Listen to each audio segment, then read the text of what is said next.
Hello everyone, welcome to the new video from study bus. तो यार finally टिसनेट 2020 का exam हो चुका है। बहुत सारे एस्पिरेंट्स इस बार अपीयर हुए थे टिसनेट के एग्जाम के लिए। सो आज की वीडियो के अंदर मैं आपको बताने वाला हूं कि क्या इस एग्जाम का एनालिसिस रहा है, किस किस टाइप के क्वेश्चंस कौन कौन से सेक्शंस के अंदर पूछे गए हैं, इसकी क्या एक्सपेक्टेड कट ऑफ रहेगी ऑलमोस्ट सारे कोर्सेज की। सब कुछ आज की वीडियो के अंदर हम डिस्कस करेंगे। सो माय नेम इज अनुभव गुप्ता, लेट्स स्टार्ट। इससे पहले फ्रेंड हम स्टार्ट करें, आई वुड रिक्वेस्ट टू यार चैनल को सब्सक्राइब करके बेल आइकन जरूर प्रेस कर देना ताकि ऐसी सारी इंपॉर्टेंट वीडियोस की नोटिफिकेशन आपको मिलती रहे। एंड आप हमारे साथ प्लीज इंस्टाग्राम पे जरूर कनेक्ट हो जाना। हमारा इंस्टाग्राम हैंडल है studybuzz_education। यहाँ पे हम डेली बेसिस पे बहुत ही इंपॉर्टेंट कंटेंट पोस्ट करते हैं। एंड अगर आपका कोई डाउट है तो आप हमारे 24/7 डाउट सॉल्विंग ग्रुप भी ज्वाइन कर सकते हो। यहाँ पे आप अपना डाउट पोस्ट कर सकते हो, डाउट फैकल्टीज आपका डाउट सॉल्व कर देंगी। अगर फ्रेंड्स मैं बात करूं इस बार के एग्जामिनेशन के अंदर, तो कोई भी मेजर चेंज देखने के लिए नहीं मिला। जो 3 सेक्शंस बोले गए थे वैसे ही देखने के लिए मिले थे। अगर मैं बात करूं जनरल नॉलेज की, जिसमें 40 क्वेश्चंस आए थे, इसमें किस किस टाइप के क्वेश्चंस पूछे गए थे इस बार। फॉर एग्जाम्पल कि चेस कौन सी कंट्री में ओरिजिनेट हुआ है, ब्लैक रेवोल्यूशन किस चीज से रिलेटेड है, खेल रत्न अवार्ड किसको मिला है, या अगर मैं ज्योग्राफी से इसमें कुछ क्वेश्चंस पूछे गए थे।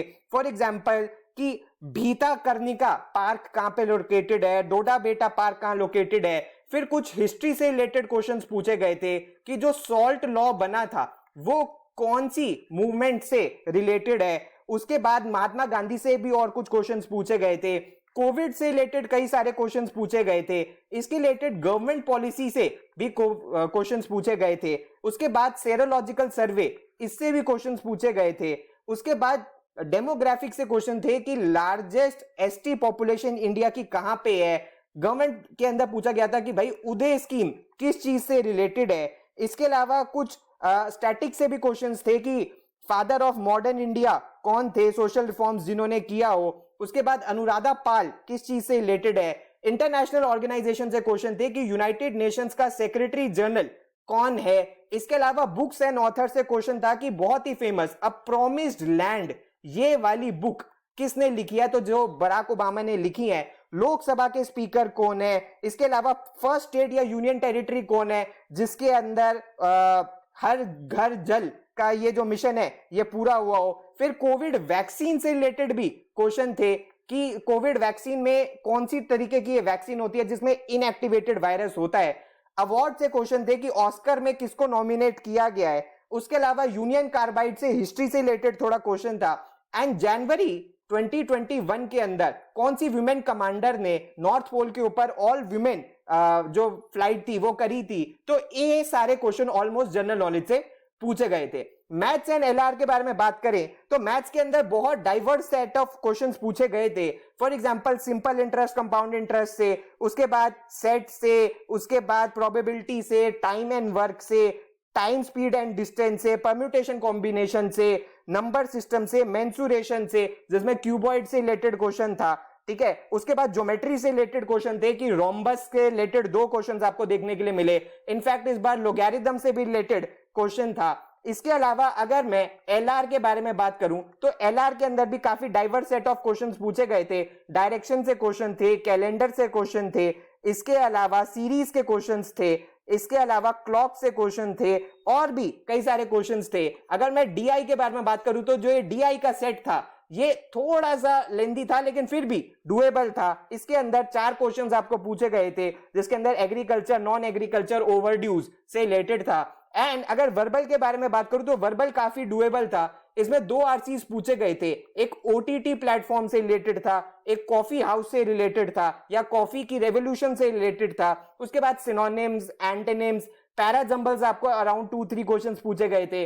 फाइंड द एरर के काफी क्वेश्चंस थे। फिल इन द ब्लैंक्स के आपको क्वेश्चंस थे। Vocab based as well as आपको क्वेश्चंस कैसे पूछे गए थे, प्रेपोजिशंस बेस्ड कि यहां पे क्या आएगा।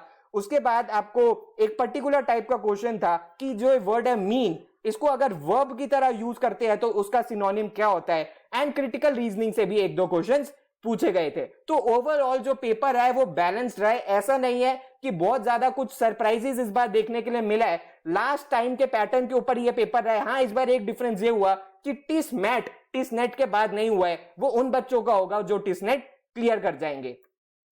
अगर फ्रेंड्स मैं बात करूं कि टिसनेट की अप्रॉक्स कट ऑफ्स क्या रहने वाली हैं तो ऑलमोस्ट इसके अंदर कुछ खास चेंजेस नहीं होने वाले जो लास्ट ईयर की रही थी, कि जो एचआरएम का इनका फ्लैगशिप प्रोग्राम है उसकी कट ऑफ 72 73 से लेके आप ये मान सकते हो कि 75 के अराउंड तक जा सकती है, उससे थोड़ी सी कम ओडीसीएल की इनकी रहती है। उसके बाद डेवलपमेंट स्टडीज की around this, globalisation and labour की 69 70, सोशल वर्क की 66 से 67, फिर आप देख सकते हो social work, social epidemiology, social work, masters of law, इन सब की 62 से 63 के अराउंड या 63 से 64 के अराउंड रहेगी। And social work criminology and justice में 62 61 रहेगी। सोशल वर्क मेंटल हेल्थ के अंदर 62 61 रहेगी। हेल्थ एडमिनिस्ट्रेशन के अंदर 59 टू 60 के अराउंड रह सकती है। एंड अगर हम बाकी के प्रोग्राम्स के बारे में बात करें कि हॉस्पिटल एडमिनिस्ट्रेशन की 58 से 59 अप्रोक्सीमेटली 60 तक जा सकती है। काउंसलिंग एंड साइकोलॉजी की 57 टू 58 रह सकती है। रूरल डेवलपमेंट और ये बाकी सारे प्रोग्राम्स की 56 टू 57 रह सकती है। क्लाइमेट चेंज की 55 टू 56 रह सकती है। एंड सोशल एंटरप्रेन्योरशिप की 55 से 56 रह सकती है। तो जो बच्चे टिस नेट को क्लियर कर लेंगे, जिनका ये स्टेज क्लियर हो जाएगा, उनको नेक्स्ट राउंड के लिए बुलाया जाएगा। चाहे आपका टिस मैट है या टिस पैट है, वो डिटरमाइन करेगा आपके ऊपर, आपके प्रोग्राम्स के ऊपर।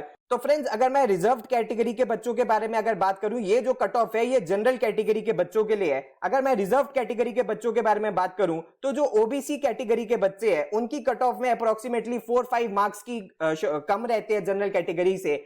एंड जो SC ST कैटेगरी के बच्चे हैं उनकी जो मार्क्स हैं, उनकी जो कट ऑफ है वो अप्रोक्सीमेटली 8 to 10 मार्क्स कम रहती है जनरल कैटेगरी के स्टूडेंट्स के लिए। तो इसके अकॉर्डिंग आप अपनी कट ऑफ कैलकुलेट कर सकते हो। तो फ्रेंड्स, ये सब कुछ था आज की वीडियो के अंदर यार, जिसके अंदर मैंने अब आपको कंप्लीट टिसनेट का एनालिसिस और सारे के सारे एग्जाम्स की कट ऑफ बता दी है। प्लीज नीचे कमेंट बॉक्स के अंदर मेंशन करके जरूर बताना कि आपका एग्जाम कैसा गया, आपका ओवरऑल एक्सपीरियंस कैसा रहा था। I am waiting to listen all your comments, to read all your comments. Please जल्दी से जल्दी आप अपना एक्सपीरियंस हमारे साथ शेयर कीजिए। अगर आपकी कोई क्वेरी है तो आप हमें व्हाट्सएप या ईमेल भी कर सकते हैं। प्लीज हमारे साथ इंस्टाग्राम पे जरूर कनेक्ट हो जाना।